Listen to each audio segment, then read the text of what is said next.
And welcome back to Raid Rolls. What an evening to have you all here with us. Standard epic intro. Oh my god, every time. You guys have one job, just to wait till the intro plays. At the top of the I think I'm going to give our local Dan here, our lovely rogue, a point of inspiration. You draw a card from the deck after that beautiful exclamation that I think will inspire us all into a realm of better role-playing this evening. A exciting session. We have a smaller crew tonight. We have a couple of people suffering from old age, and we'll be missing them until next session. It's all good. We have a bunch of downtime scenes to have a playthrough and to see what everybody's been up to. And we just wanted to start off again by saying a big thank you to Inflatable Cat for subbing. So much. I hope we can continue to have you on board as we go through our adventure for the Seven Rings. Now, where to begin? As you all find your way back into the city, it is lovely to find yourself a little bit of respite in this world full of danger and mystery. As you fought your way through many dangerous foes, found out some interesting information about what might exist in other parts of the world, you come home to a little bit of normalcy, but otherwise I think each of you have a way to maybe take advantage of a little bit of rest and respite. So I know that your character Finry has got a very special mission at hand. So I want to save yours for last, if that's okay. As we go to talk to Dakota Jones. Asteria didn't want to speak to Finry, but BT dubs. Yeah, that's cool. We will maybe have some time for that, maybe not. I want to focus on just getting through some of the level ups and making sure that everybody's got their chance to get through that. There'll be, I promise, plenty of time to talk on the road. No, this is for my level up. Doesn't matter. Okay, cool. We'll figure it out. You'll get your limelight. So let's start with Malkis. What has Malkis been up to in the week-long period between adventures? Well, Malkis tried at least to go on a little heist. We'll see what you say and how we think it went. But generally, his plan was to go back to that noble's house with his invisible imp and himself as invisible. And then scope the place out, take his time, and then basically send his invisible imp inside to do all the scouting all around the house, and then eventually find an opening, find the items, and then if I can find the items, I have another plan to go. Interesting. Yeah. All right. So let's work out how successful you were, shall we? So I want you to roll a flat d20 and give me a little bet. High, even, or low odds? What does that mean? High, even, so or... you get to choose basically high or low. Oh, this is going to be high. Or odd. And then you get whatever, depending on that. If you get both bets right, it goes off with great success. If you go one and the other, you get a mixed success. And if it's neither, it will be a complete failure. Oh, you know what? It's going to be high. And it's gonna be even. No, odd. Even. I'm rolling a 13. So high. So is it high odd? High odd? Anything above 10. Anything above 10. Okay. Or is it 10 and above, or anything above 10? Ooh, 11 to 20. I'm gonna be above 10. So 11 to 20. All right. Yep. This is gonna be a 13, but I'm saying high and even. Yeah, locking it in high and even. But you said it was going to be a 13. I know, but I have to. Okay. Committed. Okay. But High, even. It's a 6. Ooh. Well, at least. Oh. Yes. Yes. Damn. High even. High, even. Well done. All right. Mind gaming. You had me going for a second there. There's a lot of back and forth. All right. So you have gone to this mansion, a place that you've scoped up before. Noticing this time though that security is higher than ever. You notice that there are far more guards here now, and even a patrol in the street.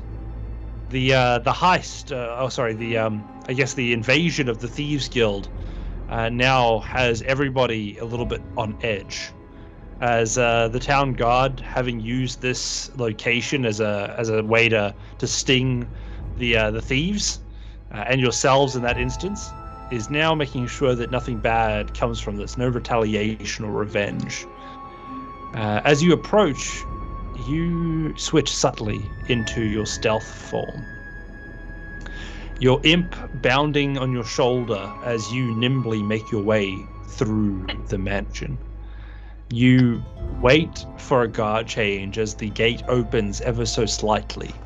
They have a brief moment of conversation between the guard shifters. Malkis, you slip right through. The guard looks around, a little bit confused at the slight brushing against their coat, but before they can even feel your presence, you've moved through, adeptly moving into the grounds. You approach the door, and there again, you see a heavy guard presence. Finding your way again to the point of the roof where you can find your way into the courtyard of the house, you gently lower yourself into the center of the space. Here, you notice an open window, letting in a cool breeze in the evening. You hear voices inside, laughter echoing from the hallway as you slip into the house. There again, you are obstructed by the doors that would otherwise keep you, or try to keep you away from all the items inside of that area that you all broke into before. How do you think Malkis would get his way into the locked room? Into the locked room. Mind you, you were successful at it, so feel free to narrate whatever escapades you think would have worked. Let me think. I think. Wait, so can I see through at all?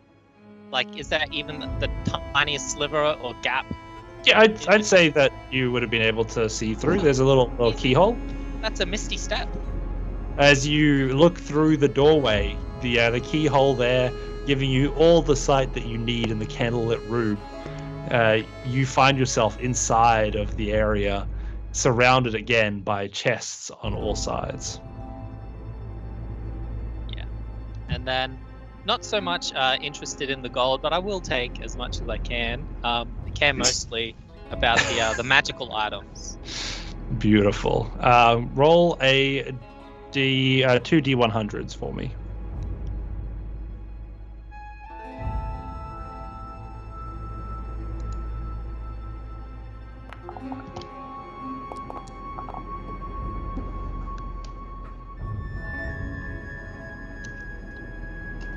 And 34. 59 and 34. All right, let's see what the fate has in store for you. The first of those rolls tells me which table to roll on, which can include quite mundane items. But if you roll the right list, then you get to the spicy list. Spicy list. So looking up to 59, we have ourselves a little list called Trinkets 22. Interesting. And if we go on that one, you have rolled yourself lucky number 34, which in this case results in a rich purple-looking hand fan. As you inspect it, it has intricate designs of peacocks covering its surface when unfolded, matching the feather you now have at your disposal. Is this a hand fan in here?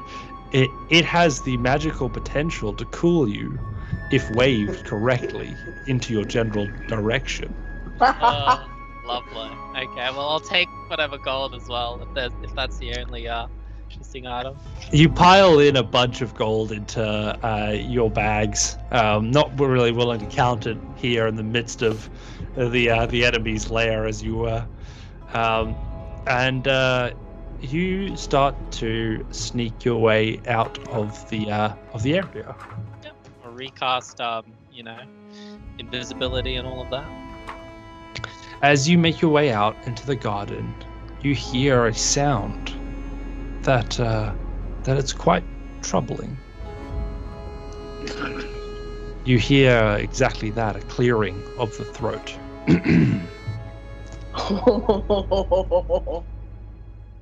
And where exactly do you think you're going? I misty step away. Onto the roof? Well, wherever, say 60 degrees in the direction that they can't see. So not directly behind them, but to one of their sides. Probably to their back right. So we're in that small courtyard, right? Uh-huh. Enclosed on all sides by 30 walls. feet. It is 30 feet. Can I get above the walls? So right now you can get onto the roof, right? Because you're inside of the courtyard now. So you're she's this voice is coming from a little garden that's enclosed on all sides by walls. You climbed in here both times to gain entry here, and this female voice now confronts you from the space. So from here, all you can see is back inside and on top of the wall, on top of the roof. Is it a person? You haven't looked yet. I'm giving you your chance to react. Yeah, I think I'll just instantly misty step up onto the roof. You hear the voice yell after you. Oh, don't worry, you're not in trouble. I just want to have a talk. Yeah, okay, I'll look down. I'm curious. You see a red-headed woman dressed in finery holding a glass of champagne in one hand. As she gazes up at you, she says, "Tell me, Malkis, what are you doing here?" How can you see me? Who are you? Oh, you're not the only one that can make deals with the devil. Well, I just came back to get what was ours. And indeed, it does suit your eyes quite splendidly. I was expecting more, but Oh dear Malkis, to think that I would have not taken everything myself. it's a good idea, I suppose. No, indeed. There was some good stuff in there, I can assure you. And who are you again? Do I recognize her at all? You have not met this woman. She smiles and she says, "Oh, we will become quite introduced to each other soon, I would say." And you see she holds out a little twirl of a weapon that she sort of intentionally twirls in front of you. She says, "As I understand it, we're not the only ones going after the circle now, are we?" Ooh. I knew it! Oh man. Oh, I'm so depleted on my spells, but Malkis, knowing that he's used all of his spells, he doesn't have the power at the moment to strike her down. He'll just take note of her. He'll play defense. He knows he can't take her at the moment. So, circles. What do you know of these circles? Well, I know that there are 7 of them, to be exact. Have you ever been to one? Oh, yes, once or twice. What did you find there? Quite a little bit of a challenge, isn't it? Which one did you go to? I can't be revealing it all, can I? Anyway, what was your name? Oh, my name. You will find out in due time. I won't give all my secrets. Where I can have the upper hand, I think I will. She smiles at you and she says, I hope indeed that our paths cross on your way to Pine Fort. If we beat you there, I cannot say that we won't vacate the circle before you get there. I'm sizing her up. Does she look pretty She is confident as pretty fuck healthy. right now. She look pretty healthy. She saw you while you were invisible. The last person who did that almost like TKO'd you. Oh my god. Oh, Malkis, he is on the verge. On the verge.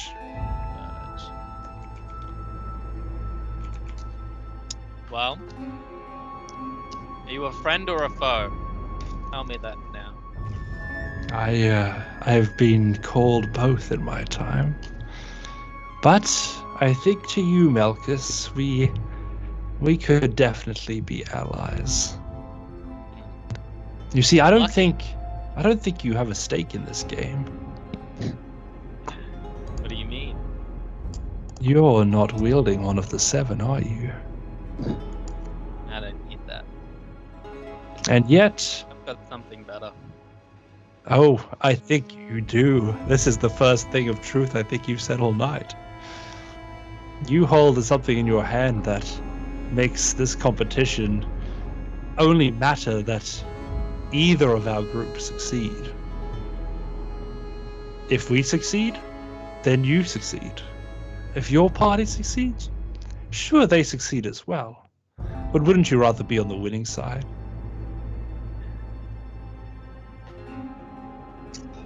I'll yeah, think about what she says and thanks for the talk. I'll be off now. She smiles and she says, all right, I will see you again very soon, my friend. And the name's Korra. Cobra. Right. Well, I'll note that down and run off into the wilderness. I know. The plan is, Robin, just to be super safe. I'm going to go out of the city into the wilderness, bury the treasure for the moment using mold earth under a place that I know of, and then camp near that place, maybe around like 100 feet around, also molding myself into the earth. Only just like a slither of my eyes so I can still see the area, and just wait there. I'll just wait there for like a day or two to see if anyone comes. just scoping out the joy. Yeah. Awesome. With your role, I think you would notice another person come through eventually. There's a lot of guardsmen as you sort of camp out here, but you notice a large half-orc man who, wearing barely anything, strides through the guards with confidence, carrying a large battle axe on his back. As he walks in, you notice him disappear into the building, and leaving with him is Korra as they vacate the building. You wait around, and they don't seem to come back in the time that you sit there. Was Kara like human or half elf or? She was a human. Okay. Yeah. And no guards come to pick up the treasure or anything like that? Doesn't seem like anyone's following it. Okay, cool. And then after a couple of days I'll go back and meet up with the rest of the party.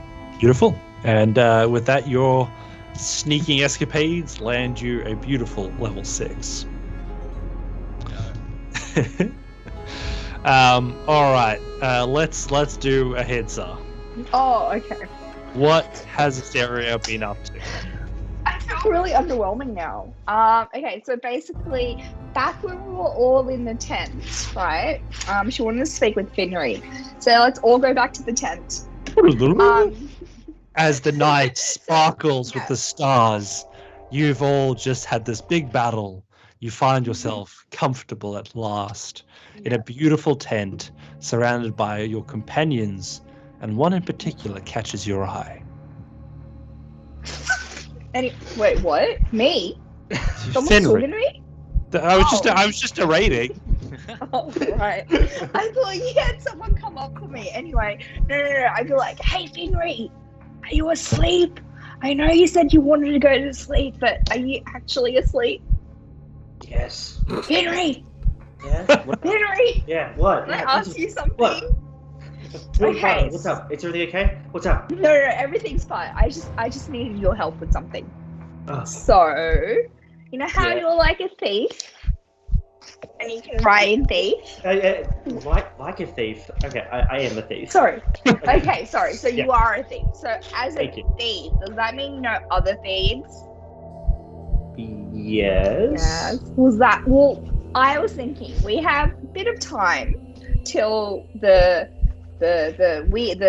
code cracker person. I forgot their name.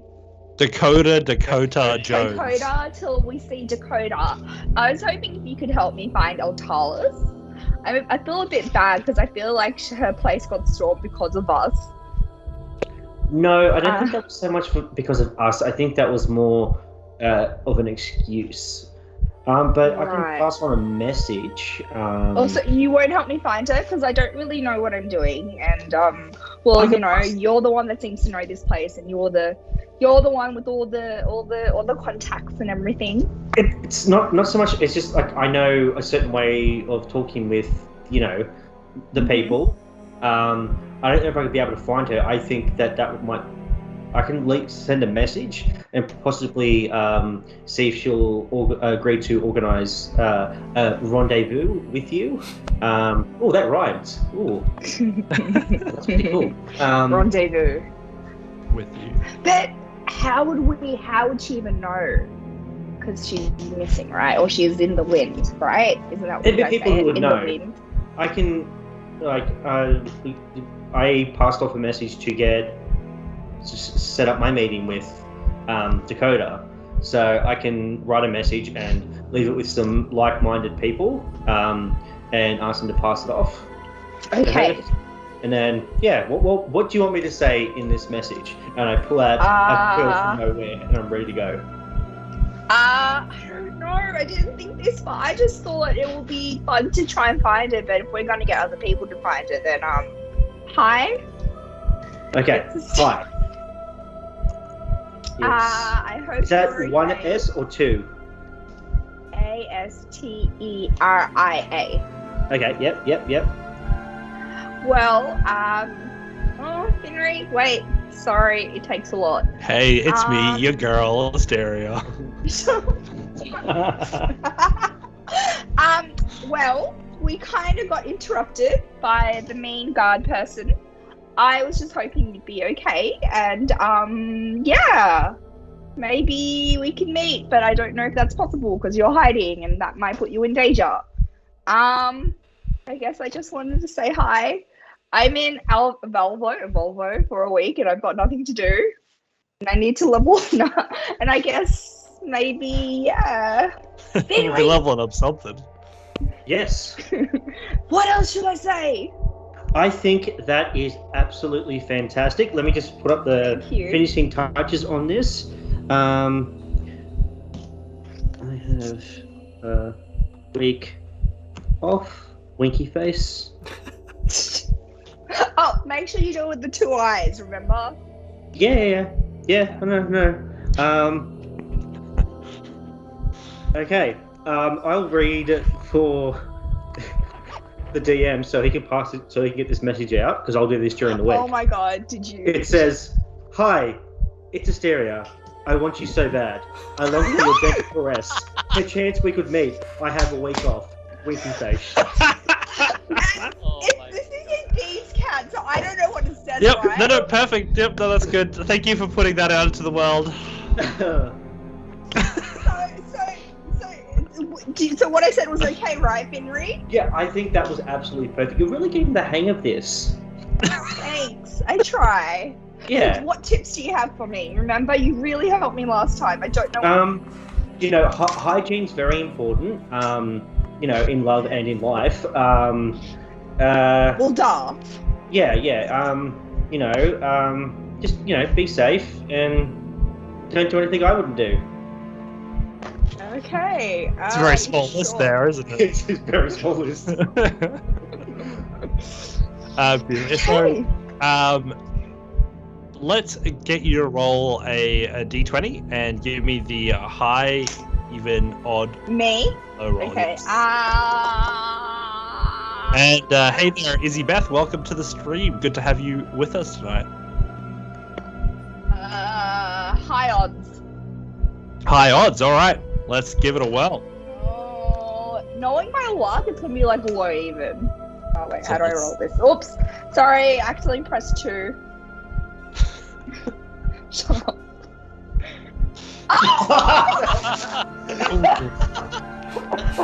Oh, I got inspiration. Can I? That use does my not work for these ones, unfortunately. What did that one? Oh my god. So what was yours? Did you go high even? I went high odds. So okay, so this is actually a mixed success, which is pretty good. Okay, cool. Not all bad, all right. Throughout the week, as you wait and ponder, and you find yourself hanging out. What else are you doing while you wait? Well, I'm kind of hanging around Hector and Finry because I don't really know what to do. Like, this is my first time kind of out, and I'm not used to being in the city by myself. So, making sure I stick close to the group, well, Hector and Finry, who I know. I think you find that sometimes those people are around, but there are certain times during the week that both or one of them seem to disappear, they do By their. myself in the city. I don't know what I'm doing. You're busy walking through the city streets when out of nowhere you're accosted. A man not watching where he's going bumps right into you, and in a rush he says, "Oh, sorry," and then keeps walking off. Rude. You collect yourself and find in your hand a small sheet of paper. Okay. Well, I'll read the piece of paper. Oh, is it in common or is it in thieves' cant?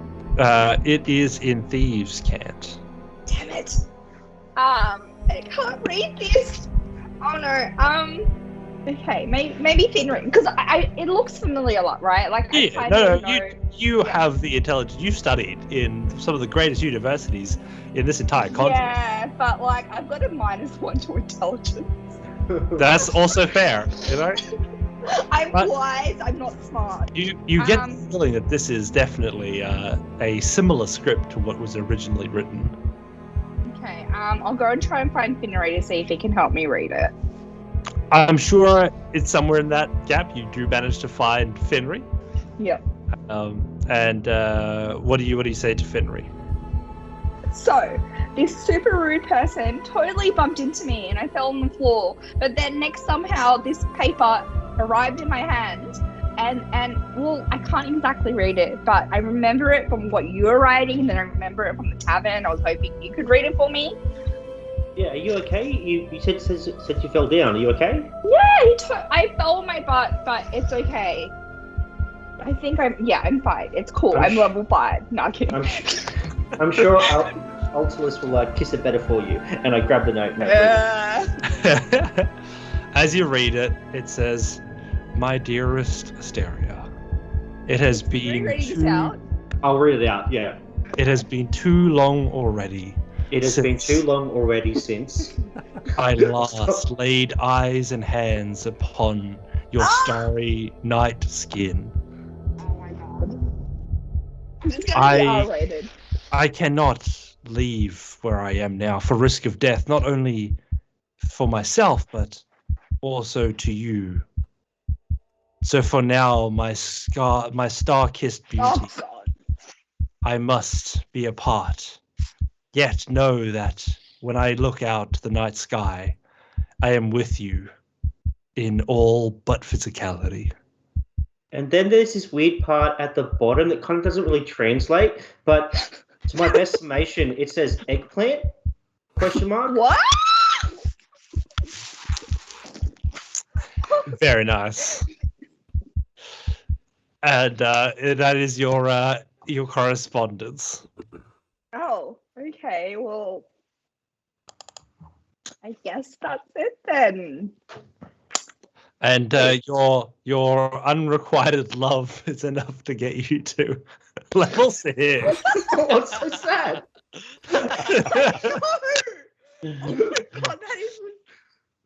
No. Who said you can't learn and grow from sadness and long distance relationships? That's definitely what happened to her.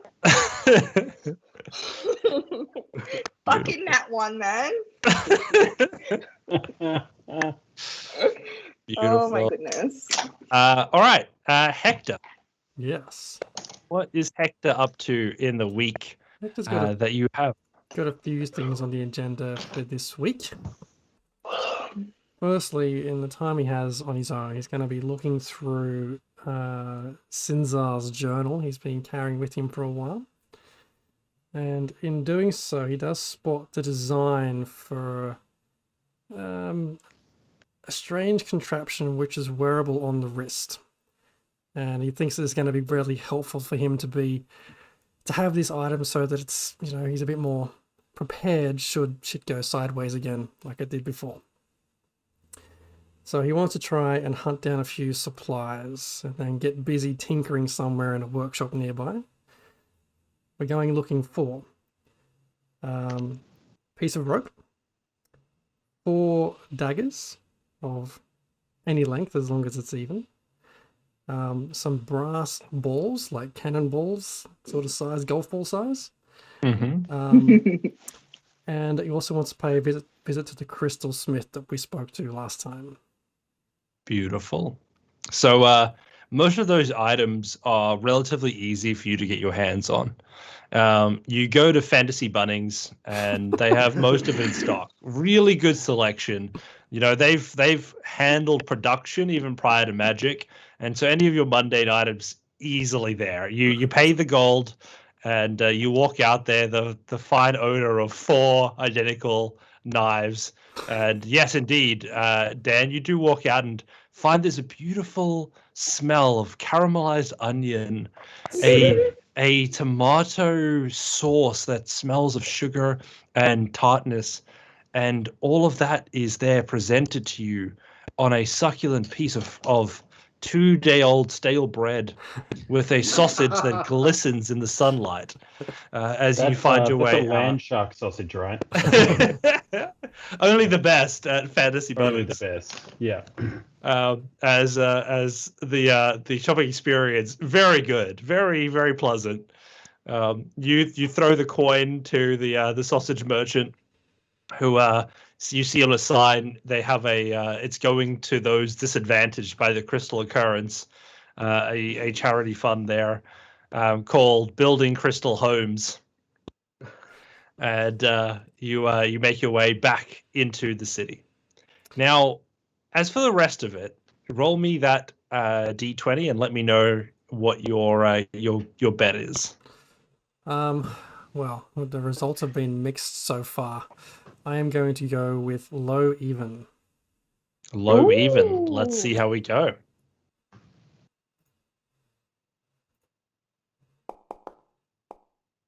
Nice Oh, work. there we go. With a 4, you have a complete success. So you make your way over to the crystal smith that you all spoke to last session. Let me just double check. I know we've got them somewhere. Jasmine Fenwick. Beautiful. Jasmine, seeing you there, whispers, "Welcome. I didn't expect to see you so soon." Oh, it's great to be back here, Jasmine. And look, I know last time I put an order in, and I was just curious how you were going with that item. I'm really keen. What was that again? I get lots of orders. It was like a crystal detector that could detect crystals below ground. Ah, yes, yes, yes. And you see her begin to rifle through some papers. Tick, tick, tick, tick, and she just sort of goes through. She says, yes. Is that Hector Hargraves? Yes, that's me. Ah, beautiful. And just remind me again, did you pay for this one in full? That's look. Thank you for asking, and I'm going to be completely honest. And no, I did not pay for that in full. Well, that's charmingly sort of refreshing. From one merchant to another, we have to be honest. Listen, for your honesty, 10% off the asking price. See, fantastic. What was the asking price I quoted you again? I think it was. I'm going to be honest again. I think it was 100 and something gold. Well, make it a flat 100, shall we? Fantastic. How does that sound? That sounds amazing. And she goes to the back. Just give me 1 second. And you see her scrounging around the back. You see like massive scythes all sort of bustling out of her the back room. You see all sorts of trinkets still drying, dripping a purplish liquid.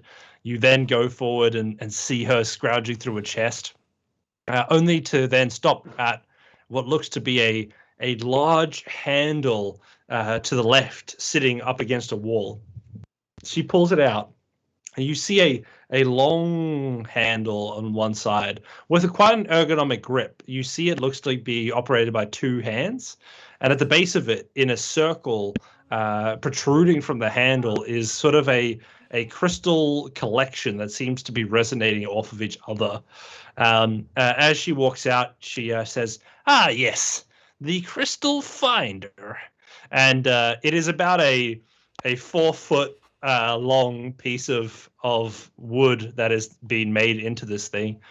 And she says, if you hold that onto the ground and you hold it near some crystals, they'll resonate. You'll hear it, and you'll know you're close. That looks amazing, and I'm just stoked. It's bigger than I am. Do you know how far away it will pick up the resonance of such crystals? It's a bit hard to calibrate, I'm going to be honest. I've turned it on in the shop, and it resonated. Fantastic. I also moved away from the shop, and it resonated. I moved further away, and it didn't resonate. But it's hard to calibrate when you don't know what it resonated off to begin with, you know? Okay. Look, I'll take it. But I like how you work. I like the products you have in here. So, I'm going to absolutely take that off your hands. And if I may, I have another question for you. Oh, yes, indeed. I'm looking for a particular magical infusion. I know you work with crystals, and any kind of way we can infuse the magical properties of crystals into something I'm creating. What I'm trying to look for is a way to make something more accurate than it would be otherwise. Ooh. Some sort of aiming contraption. Some sort of aiming contraption. Imagine if I was to throw a rock, and I want that rock to land where I want it to land, even though my aim isn't great. So something that can correct for the error that is inherent in all living beings. Yes, now you're getting it. And what would you want to have this thing aim? I think of it like it's trying to aim a rope and a dagger. A rope and a dagger. So is the dagger the projectile? Yes. I want to attach it to a dagger and be able to throw that and make it land true. Well, then, are you expecting the dagger to be the aiming instrument, or would you like there to be some sort of system that propels said dagger? Well, I don't know. I haven't thought about that. But look, my arms are not the hugest, and if I can throw something with just twice the strength of what I have in a direction which is highly accurate, now we're talking. Now, the half-orcs have always intrigued me in their ways of warfare. Done quite a little study on those, actually. And it just so happens that they have a contraption that allows the wielder to extend their natural sort of arms throwing capacity. Now we're talking. Now, it works on a system which allows the wielder to hold a lengthening rod almost, something that gives them a longer reach to extend the velocity of their throwing.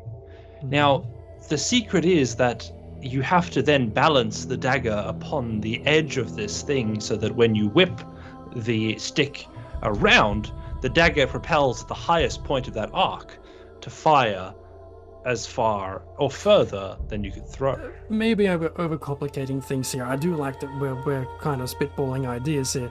I'm okay with being able to create a projectile of sorts, but my aim is often not where I want it to be. Right. I missed so too throwing often. the daggers is not the prime thing. You're happy to throw anything that could cause grievous bodily harm.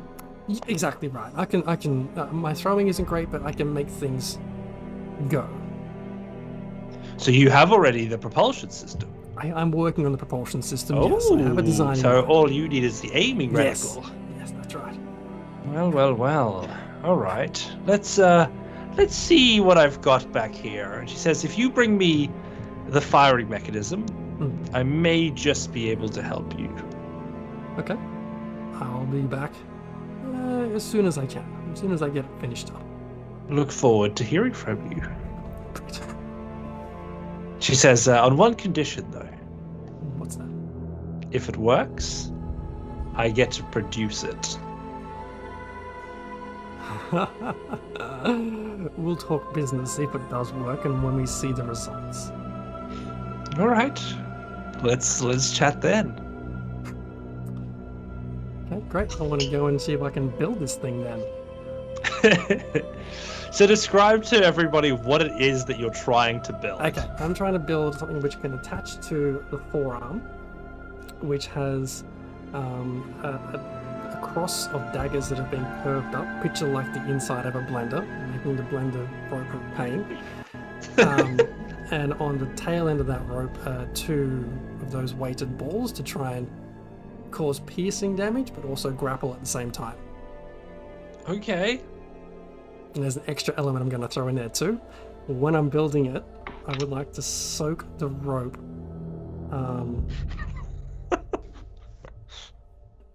in a potion of some kind that can cause... what was I writing down? Potion of boldness. I love the maniacal inventor energy that's coming off right now. Potion of... I really hope this goes wrong and it's a potion of baldness that gets created, and when they like their hair falls out on their arm and stuff. The potion of boldness. If I can find it. When drunk, says the drinker can roll a d4 and add the number rolled to every attack roll and saving throw they make for the next minute. So modify that as you will, if we want to do that. So go again. Does it give them extra or does it detract? So if I was to drink a potion of boldness, it would give me a d4 to every attack and saving throw. Yes. So I'm thinking accuracy. Right. Okay. So you're basically going to give that when you use these, you're going to basically have it imbued so that it gives you a +4 to throwing the weapon. Yes. Right. Interesting. Okay. Which changed the dynamic of what I'm after from Jasmine now. It does. It does. But in saying that, I would happily let you provide some sort of a what do they call it? Like a bowler launcher. So instead of this is what you described to me as basically a bowler. Yes. Right. And then the launch mechanism is spring-loaded. Right. Yeah, like crossbow type stuff. Yeah. So we can brace it, or you can make little bowler packages, and loading them in, you can then fire them out of, where is it, the wrist that you were thinking of, the forearm? Yes, the forearm. So this bowler forearm launcher that you fire, and it can then launch this cartridge that then breaks apart, and you get that bowler spinning out towards your target. That's it. With the blender at the end. With the blender at the end. Awesome. Yeah, no, not a bowler. not Ebola, just Ebola. So Checking for clarity. what a devastating weapon! Here, take a missing limb and then a deadly disease. So yeah, you're tinkering away, and with your week at it, you haven't really had a chance to really get into your tinkering and your craft. It feels like a return to form for you. You read through your book and you see the many mad ramblings of both yourself and your master as you begin to draw and scribble and plan and ideate. You go through many phases, but as with the invention of the light bulb, you build success off the 100 failures that have come before it, when finally you realize that the cartridge could be a mechanism to reload this thing faster and more effectively. You put it all together, you mount it on your wrist, and you have your minimum viable product, your MVP of arm wrist shooting. And you slap it on, and just as suspected, it works, but it doesn't quite hit where you want it to. Alas, you might have to work with the crystal smith yet. Okay, so do I go back to the crystal smith with this 95% working contraption? You put it in front of her, and immediately she gets out her bifocals, and she says, what a contraption. One of a kind, this Jasmine. One of a kind. For now, my good friend, for now. She says, I could make these. I could easily make these. You've done a great job. Thank you. I appreciate it. It's been a lot of effort and research and a lot of blood, sweat, and tears going into this design. And yet, the aim still not quite there, is it? There is something amiss in the launch mechanism, which makes it not quite fire exactly where I want it to be. Well, aren't we glad we live in a post-crystal occurrence world, then, aren't we? Are indeed. She says, let me have a little tinker. Be careful. I'll be careful. So when this thing fires, you're using a sort of a spring loaded, so you're pulling it back into a spring that then releases for the mechanism to fire. Yeah, sure, that works. So spring loaded, right? So she says, a metal spring. Well, not bad.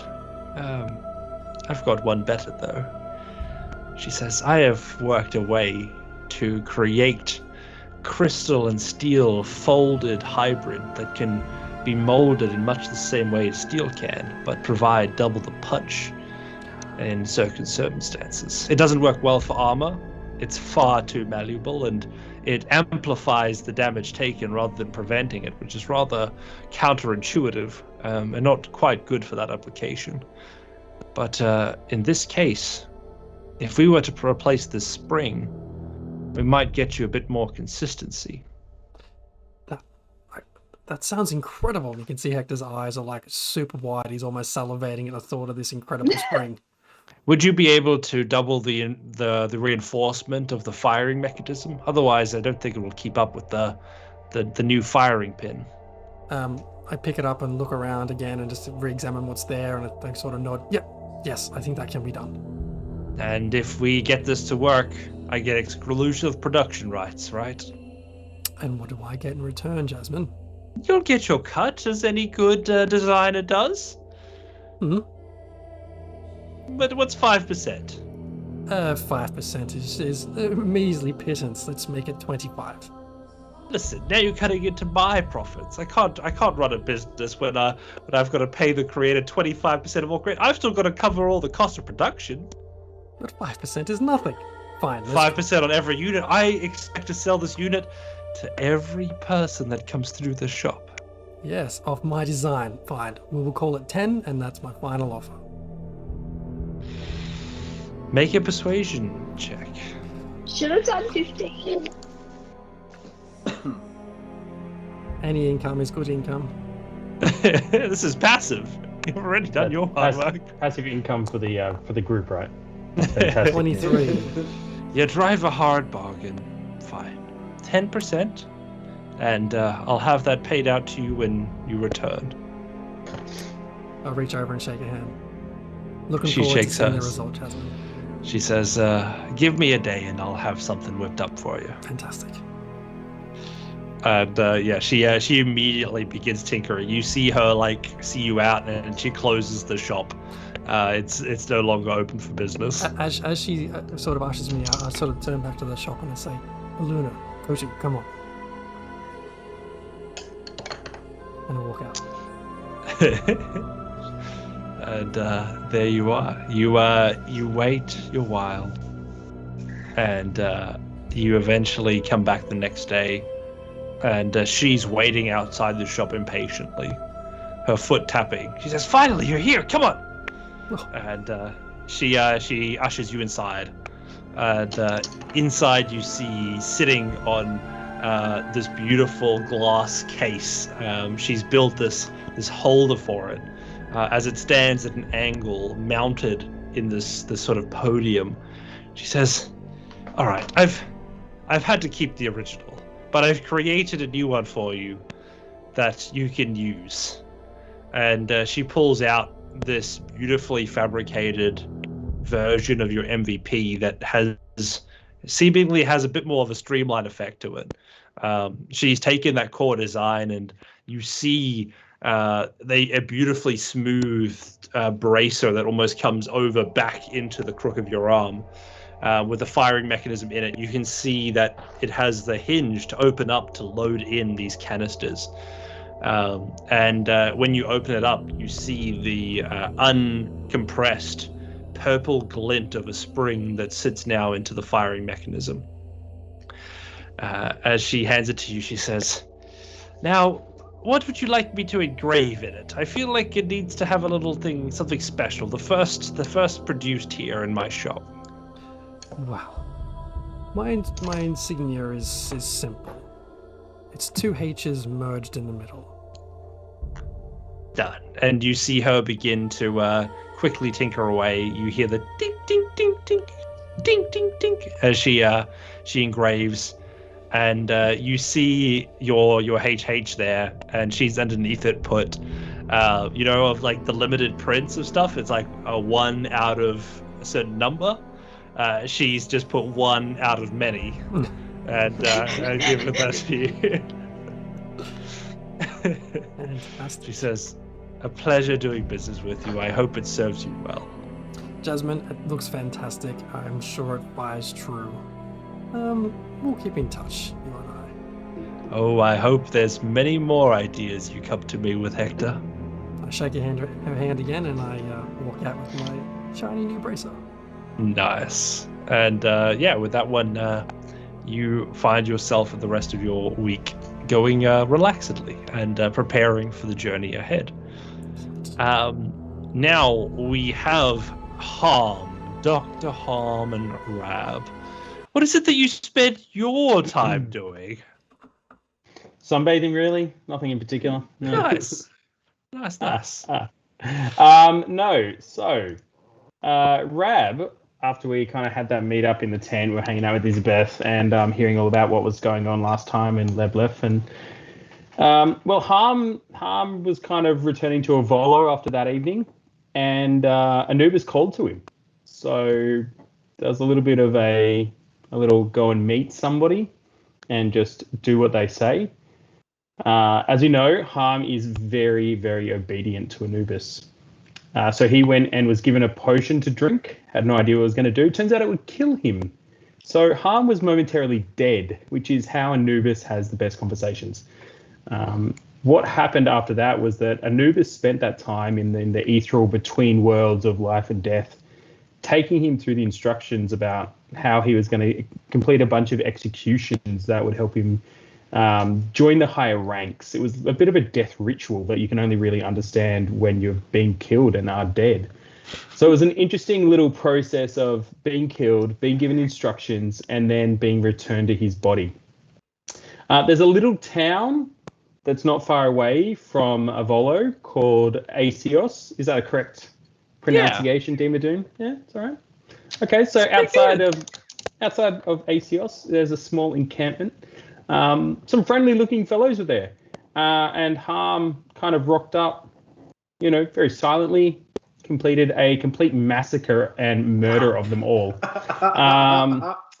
There was some throat slits. There were some tongues placed in particular, locations. Whereas most of these things up until now have been just like kill this person and he's been obedient. This was much more ritualistic. This was much more like taking people down step by step in a particular way, leaving the bodies in a particular way. It's very dark. It's not something that Harm has really been through before. And as a reward, he was kind of, praised by Anubis. And that was kind of how he spent his time. Just as easily as that, in and out, finding yourself back more centered, more relaxed. A nice ritualistic killing always helps to keep you grounded and to make sure you're still on the right path. Yeah. The burden of life much lessened. Thank you for that beautiful tale. Yeah. And then before we get to Finry's story, we will have a quick break to make sure that we're all ready for the journey of Finry's escapades with a week of free time. It'll be very short. Yeah, surely. Yeah, very short. Surely. Yeah. So we're going to be back in 10 minutes. So we'll see everybody at 40 past. And we'll be back for some more adventures. See you then. Oh, yeah. Good evening. Thank you for joining us again in the second half of tonight's session.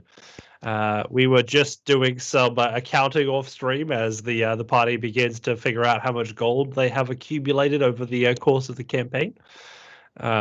And Malkis found out that he had 341 coins in his purse after raiding the treasure vault in the mansion. As we get through to the last one of the characters in their downtime, we have Finry. Oh, hi. Yeah, Finry here. Now Finry in this out of character interview. Can you tell us exactly what was going through your mind as you saw a week ahead of downtime that you could spend improving yourself and waiting for Dakota Jones? So first up, I would, when I see Hector's not too busy, I would definitely ask him to have a look at the braces that I pilfered, with Rafe's help, from the bag of holding that I'm now currently wearing. Nice. Always risky, but love the certainty. Yeah, nothing bad can happen like that hasn't already happened. So. Okay. Hector. Yes, Finry. Are you busy? Hang on a second. I just sort of dust myself off from trying to build this bracer of blades. Yeah, what can I do for you, Finry? Well, I got these, and I hold up my arms to the braces, and I got these from that bag from that really mean lady. I don't remember her name. It was kind of stupid. Don't even mention it. Yeah. But Blairbleth was her name. Oh no, I have it written down. This is just the omnipresent narrator that's coming over the top. I don't know exactly what they do. Could you have a look at them for me, and I can give you a hand with whatever you're doing? Yeah, certainly. I pass him a bunch of stuff that was in my hands and just like, hold this for a second. Oh, okay, yep. Take him off his arms, and I go over to my workbench and have a look figure out what they are. I will, to figure out what they are, cast Identify. Give me 10 minutes, Finry, 10 minutes. I'll cast Identify as a ritual. What should I do with this stuff? Just hold on to that. Okay. Stay right there. Am I just going to stand here for 10 minutes, or can you talk, or... Do you have the name of that one handy? You called them the Jetstream Braces. That's right. What a cool name. They are very cool name. I wanted to ask last week, but I'm like, no, just wait.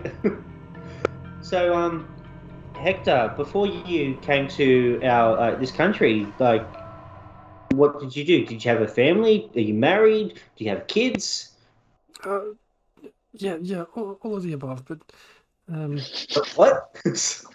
yeah, I'm sorry, am I distracting you? a little bit. Okay, I'll be quiet. Quiet as a mouse. You, as you are discovering what these are, quickly realize their function. A strange bracer that seems to propel air at just the right velocity that if the person wielding them does a Naruto run, they run 5 feet faster than their normal movement speed. Oh my god. It's not Thus worth it. creating a jet stream and allowing the wielder to move just that bit faster.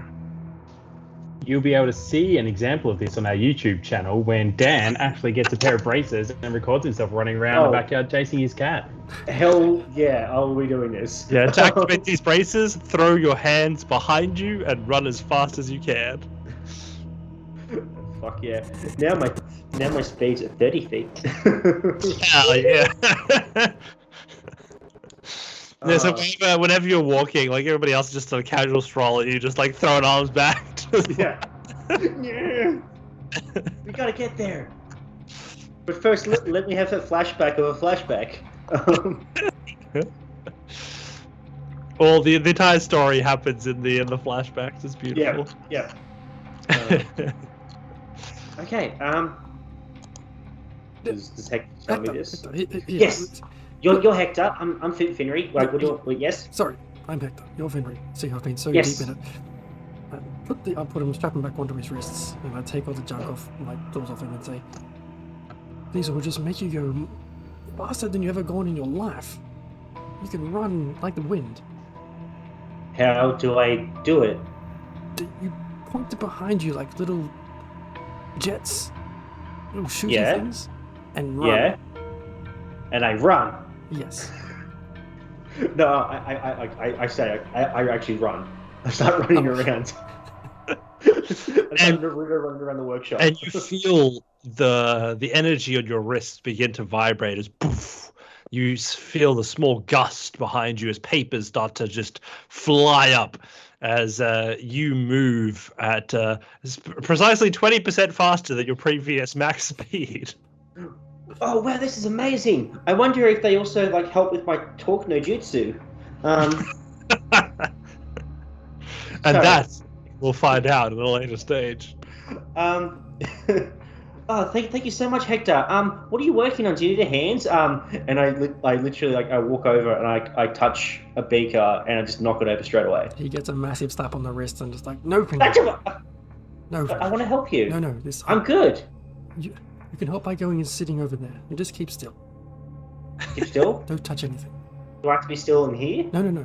Go over there. I point at the chair and then I grab him by the shoulders and walk him over to the chair. Sit him down. Just stay. Okay. Now what do I do? Nothing. You're doing it. Nothing at all. You're doing great. Nothing at all. You're doing really well. I just try and slowly back away from him and turn back to the table.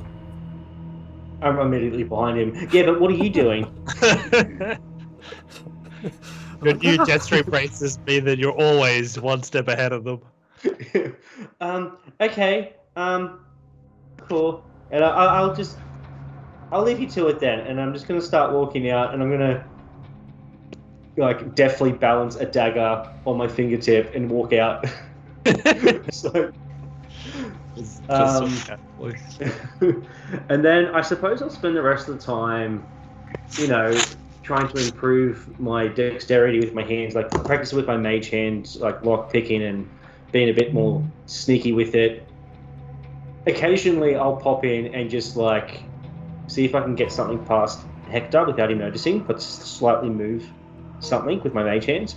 Hang on. Yeah. Often when you come in and try and do that, the mechanism will fire and like will get stuck in the wall next to wherever you enter. You've also figured out how to do motion detection, which is pretty fun, right?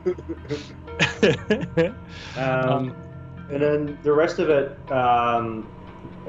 so he'll also go to the library for the first time pretty much ever and start investigating because he knows his friends keep going to the library and he wants to see what the whole fuss is about. He's just going to start to investigate about the rings, about the world, anything interesting. And then he'll do that. Once he's finished doing that every day, he'll go and scout out the location that he is going to be meeting Dakota Jones. But whenever he leaves where we're staying, he's disguised as something different. So it's never the same person that leaves the building. Nice. Beautiful. So yeah, you go around and just quickly responding to DM Adam in the chat. Yeah, the party somehow is still alive. They managed to avoid certain death, and they found out that they were actually at the center of quite the large conspiracy, as they now seem to be in possession of weapons that other people would rather have instead of them. And they seem to be uncovering more and more of that as we go. But for now, the party is enjoying a nice week of rest in the capital city, trying to catch up on some rest, some inventing, some magical heists. And we're just jumping into Finry's section of that backstory when Finry has been hanging out and being a little bit frustrating to some of his newfound colleagues, and waiting for the day when Dakota Jones is going to be hopefully helping him uncover what has been written in this ledger that he has found. So yeah, and I also created a big bad evil guy or gal. Yes, they created a big bad, which is usually my job, but they managed to create one all in their own last session, which was awesome. And yeah, her name was Lambleth, and she is now a very present threat from the fairy realm that will be quickly and surely coming to make sure they don't get too far in their quests. We'll be fine. We have the power of God and anime on our side, so... yeah, anime definitely. We've got Death Gods and anime. We're making progress. I'll just need to find one of you like to one-punch man gloves. That's just like one-hit kills. We need a monk. Just do 100 sit-ups, 100 push-ups, and run 10 kilometers a day, and I'm sure you guys will all be there. Okay. And yeah, and then I'll just continue that on. But on the day that I'm to meet Dakota Jones, I am going to disguise myself. Dakota Jones to you. Dakota. I'm going to disguise myself as an elderly woman. Right. Like an elderly halfling woman, little walking cane and everything. Before I go, I'm just going to let the party know, whoever I can find who's not busy, probably Asteria. Yeah. She's just reading her horoscope. Yeah. Before I go and bother her, I'll find her like a nice flower to look at, and I'll be like, I'll come in with it. Hey, I know you're a bit down in the dumps, but life does go on. I'm sure at the next town you'll probably meet someone just as amazing, and then you can have two people who you do things with, and yeah, I got you a flower to cheer you up. Oh, that's really nice. Thank you, Finry. That's okay. What are you doing? I'm going to go out for a bit. I'm Can going I come? to. No, I'm going to go. I'm going to go by myself. No, you're not the only one who plans some rendezvous. Oh my god, are you meeting that weird dwarf person? Maybe. But anyway, I'm going to be at, where did I say I was going to meet this person? It's Townsend or something, like the middle of the town. Yeah, town centre in a bit of a busy thoroughfare area, Yeah. on a park bench. Yeah. I'm going to be here. Okay. If I don't return, say give it 24 hours, Okay. probably come check it out, make sure that everything's okay. I'm sure everything's going to be fine, but just in case, Sure. bless you, dear. Got it.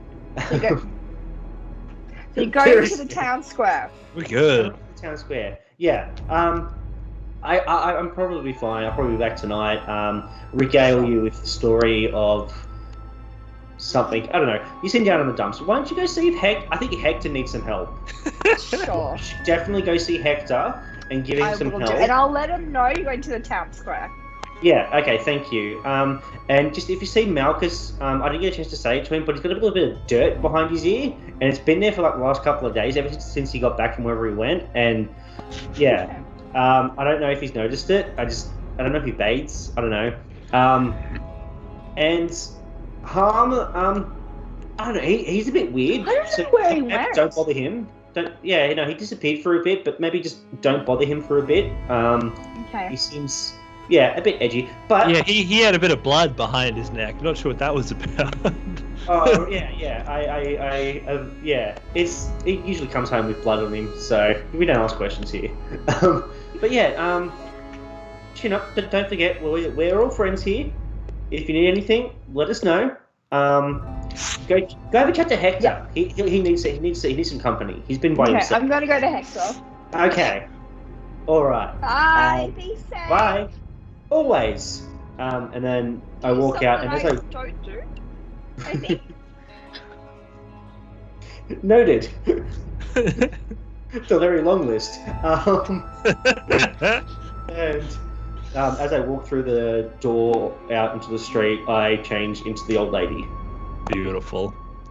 And you make your way at a perfect pace, not jet streaming this time. It would look out of place for your disguise, as you crawl your way up to the meeting point and look around you. Most of the benches are filled except for an older man sitting by himself, reading a newspaper, as he very relaxedly takes one leaf of it and reads and pores over into the next page, looking very relaxed. I'll make my way over. I don't know what this person looks like, so I'll make my way over and I'll sit down and I'll pull out a piece of parchment and then I'll just start writing on it. But in Thieves' Camp, but I'll do it in a way that it can be seen. You see this man continue to read. Make a perception check. Perception.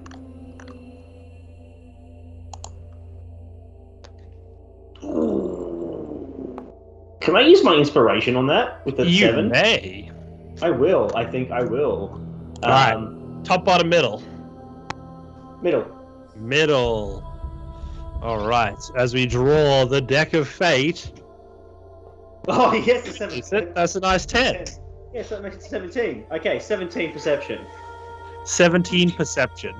As you glance over and pretend not to be looking at him, you notice that while he turns his page, he no longer is reading it. I'll just write Dakota Jones in Thieves' Camp. Oh, yeah. Are you a old man or old woman? I'm an old woman. It has to be said, you're looking quite lovely today, miss. You don't look too bad yourself, mister. How about we go somewhere and we dust off these cobwebs? Hansel laughed so hard that she managed to leave the group. Oh yes, these old bones are definitely needing a bit of a shakeout. Why don't you lead the way, you sprightly old thing? Alright, let's see if we can't liven up those bones. And then I'll stand up and I'll put my arm out, like, expectantly, like he'll put his arm up, like a proper gentleman. He holds it out to you like a gentleman. And I put my arm through. and then I'll begin to walk through the town, And, sticking to very public places. you guys aren't hearing, like, nobody's paying you any attention. As you hear the voice change. All right, I know you're the one that needed my services. What gave it away? Well, you were at the park at the Rendezvous time, and the fact that you were riding Thieves' Cat next to me was a pretty good shot. Yeah, no, that's actually that tracks. I decoded the shit out of that mystery. Yeah, you're very good. Like, anyway, Don't call me Dakota Jones for nothing. Dakota Jones. I thought Dakota is my Jones. title, but Dakota is my name. Okay, I'm just gonna put a pin in that because that's just gonna do my head in forever. So, you know why you were called? I heard that there was something for me to work my magic on. Yes, and how long is your usual turnaround?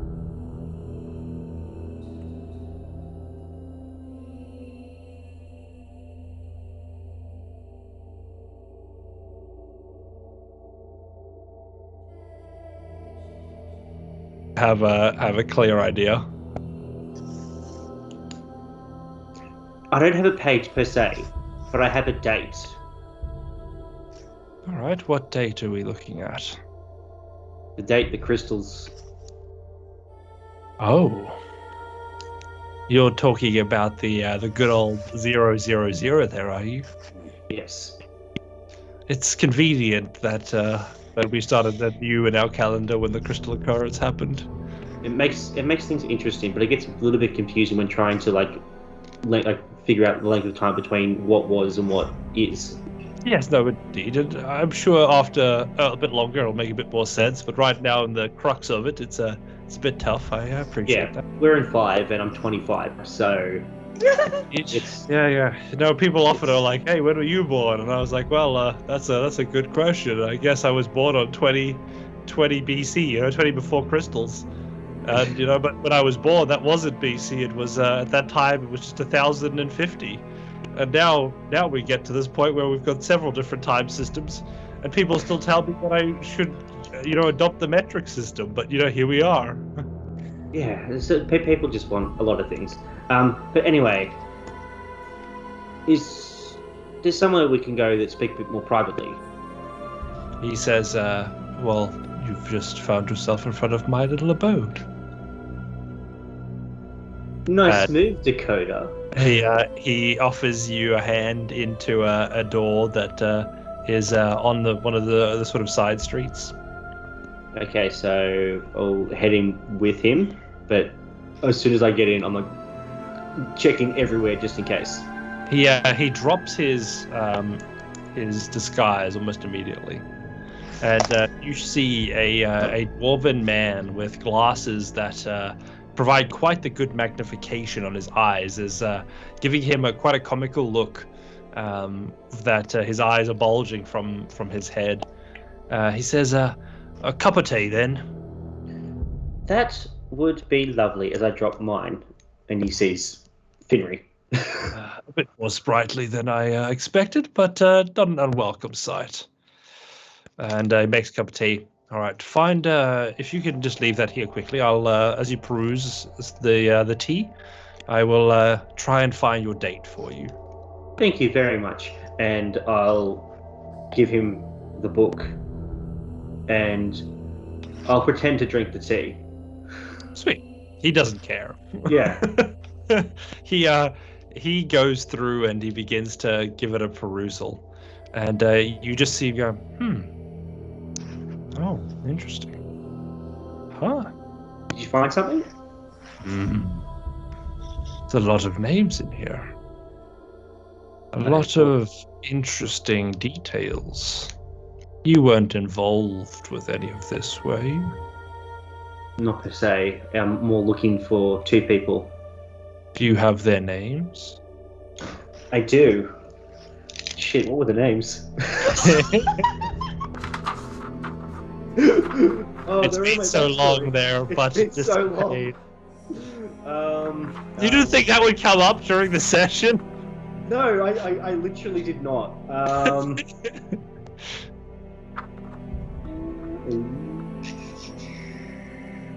Oh my god, I have too much backstories for different things. I believe the names you're looking for would be Nora and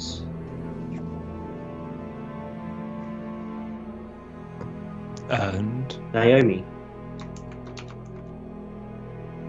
Interesting. And they wouldn't happen to have a family name, would they? At the top. All right.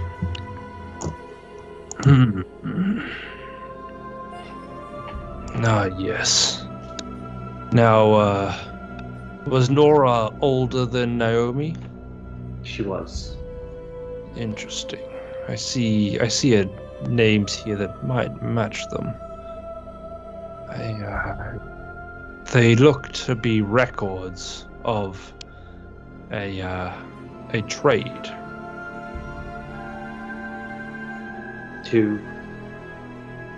A trade of sale between someone here in town and someone from looks to be Krakow. Slave trader Joe's by the looks of it. Yes, and so they were transported to here?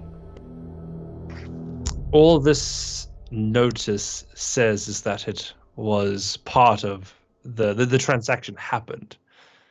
The transit is not quite apparent, and yet also missing from these records are the intended recipient. Listen, I have records that might be of interest. Yes. I have been doing this decoding game for many, many years, and my memory lets nothing go. This book you've given me has already been, as much as I can, impressed upon my memory, and yet I think I may yet be of help to you, Finry. Yes, whatever you need, please. These women weren't important to you, were they?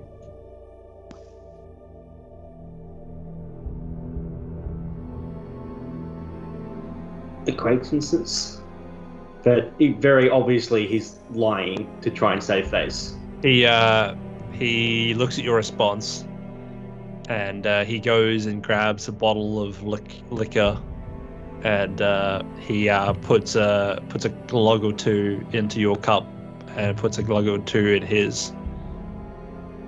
I think it's best you have a drink of that before we begin.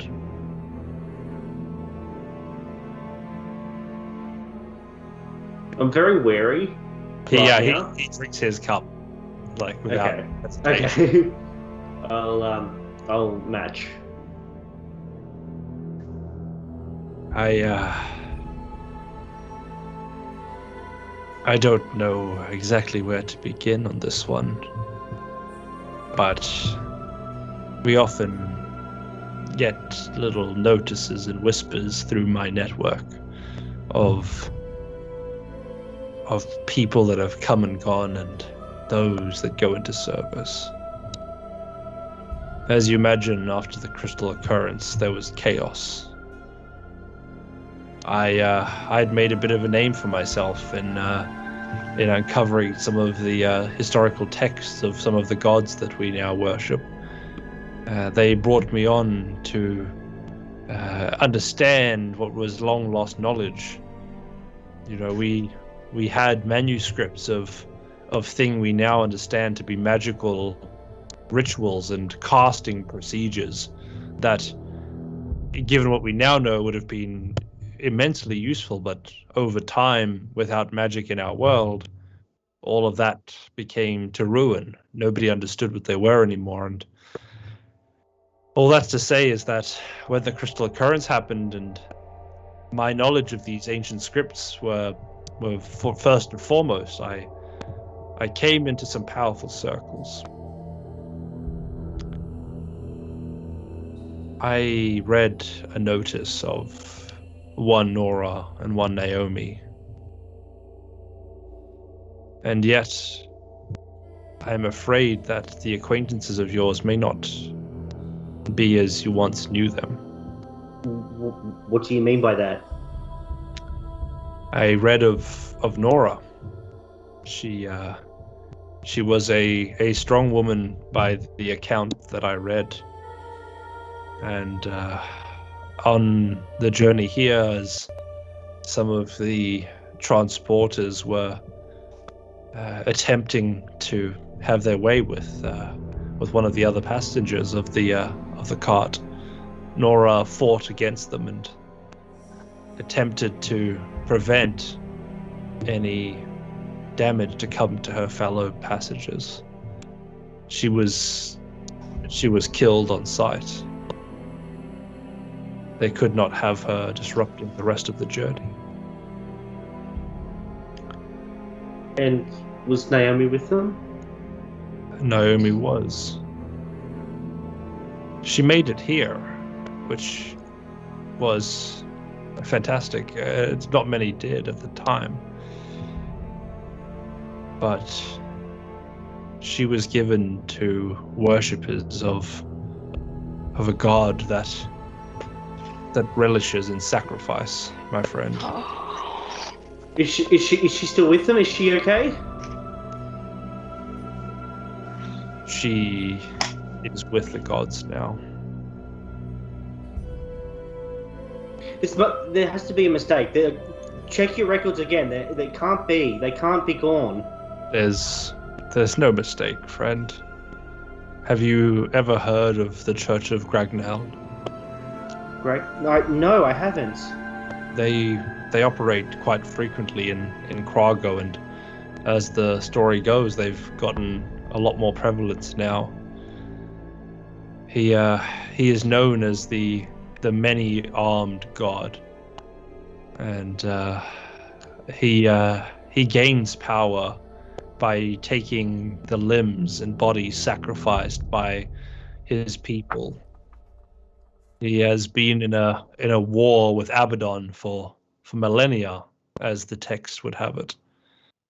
And I'm afraid that Naomi was but another pair of arms given to a god that would as soon smite down the people of this world as help them.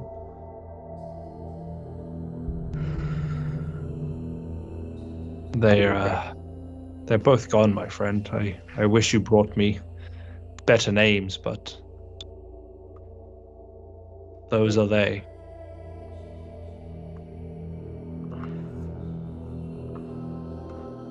I have to go, and Finry gets up and walks out, and just finds a spot somewhere away from the public, and just sits there and just cries. He wants to scream, but he doesn't want to draw attention to himself. He was going to remember the name Gragnell, and yeah.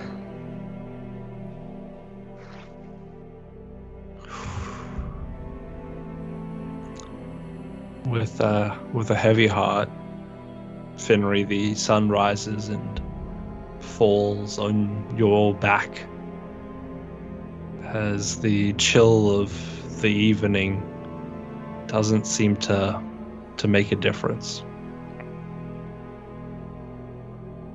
You know two things to be true. That Gragnell, whatever this abomination of a god is, must die. And secondly, that Krago must burn to the ground.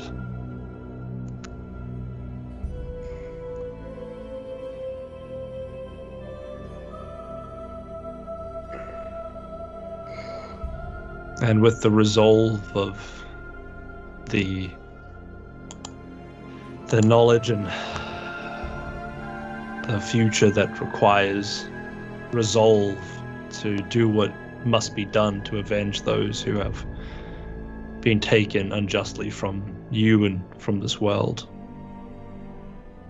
You look out upon the night and feel strengthened by the direction that now lays before you and the willingness to achieve what you must against any opposition. Landing you squarely on level 6 with a burst of power ready to be used and leveled against your enemies. Motherfucker's gonna die. Indeed, that was heavy. I Yeah. thought you were going to say Yeah. Anubis. I know, right? Yeah. I thought it was going to be Anubis, and I was like, wait for it. Things are going to get interesting if it did. That's all I'm saying. I don't want to put you guys on a warpath with each other. There's plenty of other enemies out there, I promise you. Well, just throwing it out to Dan, if you ever need to get in contact with somebody who might be able to, put you in contact with a god that you want to kill, just saying, I might know someone. Oh, well, I'm very interested in the name of this Abaddon. Almost like, who's this dude? Who's this guy? Yeah, so you probably would have had you would have heard some whispers of Abaddon, and Abaddon is the dragon god of fire and rebirth, and Abaddon has been sort of touted as the god of the new era, as everything has been reborn, and after the crystal occurrence, things have been rebuilt. A lot of people have relied on Abaddon to sort of carry them through that. And as you guys would come through, you know that although Abaddon is one of the gods of war, he does so with the ability to bring people together. So often when there's depictions of Abaddon, you see him at it's being brought into negotiation tables. So if there are two parties that might have been on opposite ends and are trying to reconcile, they'll have Abaddon as a patron there sitting over the meeting, trying to unite them as people. So he's a bit of a patron for war, but also for reconciliation and rebirth. Well, one, I can't worship another dragon god because I did that last campaign. 2, ain't no negotiation happening. Oh no, he definitely puts down some work when he needs to. So historically he brought together the armies, sort of multiple armies, to actually march against chaos. So he was the one of the captains that eventually was able to rise to godhood and defeat the goddess of chaos in her plane of existence. So yes, he does unite people, but always to crush those who would stand against him and order and righteousness. So There's always Khalil on the other hand. Yeah, I think Abaddon was the right-hand man to Yeah. Khalil. Now, True. Khalil, very, very interesting, has a storied past where his family was smited down by a god, and his entire effort to actually become a god was predicated on trying to get revenge for the death of his family. And he fought his way through and destroyed any who would oppose him, and eventually stood by with Abaddon to overcome the goddess. And he was able to, in some way, overcome the odds he had with the person that killed his family. Holy crap. There's plenty of good options at the Pantheon. I'm gonna rethink my level 6 stuff. Yeah, I know you messaged that to me a while ago, and I didn't really respond too much, but it was just so right.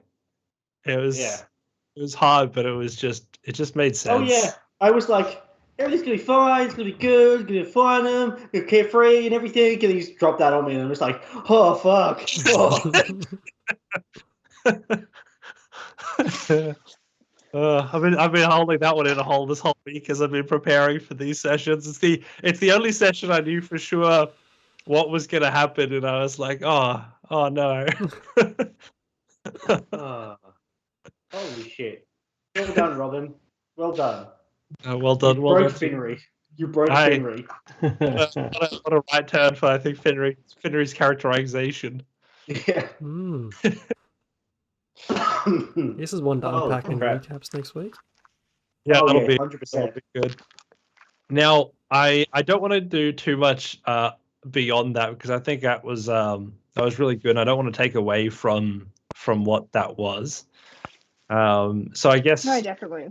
as we wrap up this evening session, I want everybody to have a think about what they're going to prepare as they begin to look to traveling as of the end of this week. The goal being obviously to make it to Pine Fort, where the last of the circles are. Oh, sorry, the fifth circle is. The next circle. The next circle. Which Flint was able to point out to you as it was the circle that his mother guided. And so that's going to be a couple of weeks long of a journey. So as a result of that, we're going to be pushing through a bit of a travel montage. I want us to get to that next circle as soon as we can.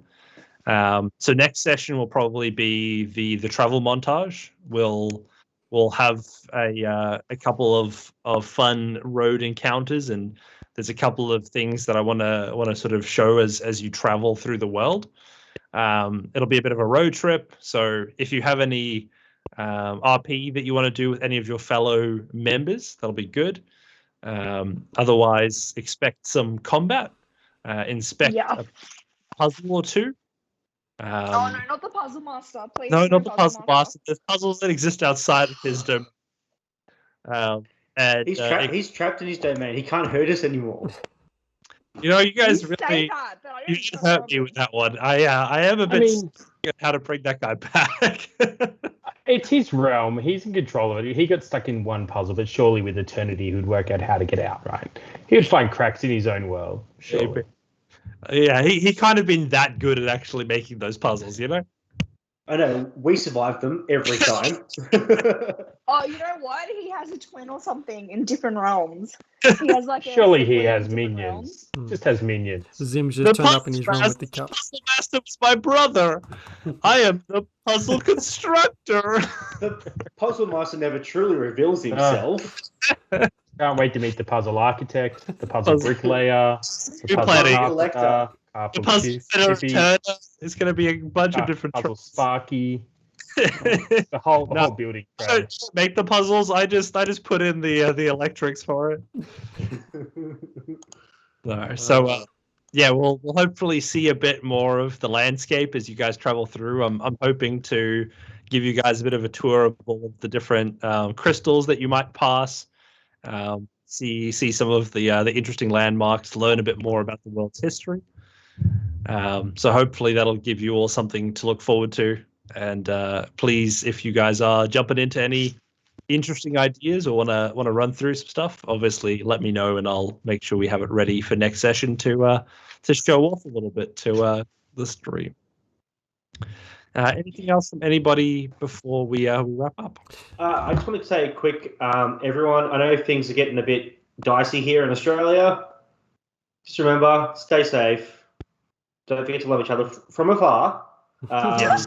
Out of melee range. And But safe love. yeah, and don't forget, D&D is an awesome, wonderful community. If you ever need anything, we have a Discord, not just there to talk about D&D. We're always happy to, have a chat.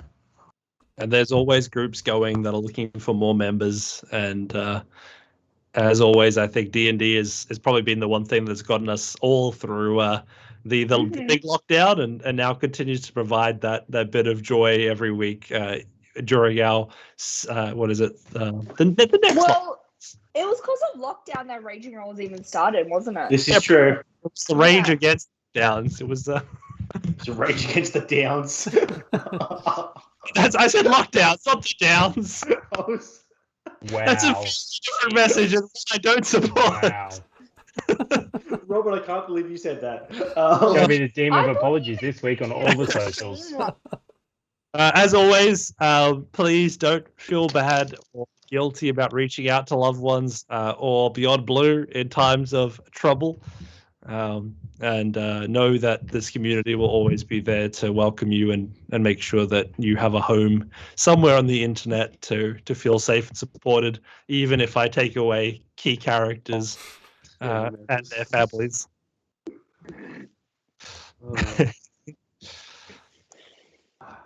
Right, I think that wraps up tonight's session. And a massive thank you again from everybody here at Raging Rolls for those who join us again and for those who joined for the first time. We look forward to seeing you all again next week, Thursday. See you then, everyone. Bye. See you Bye. Bye.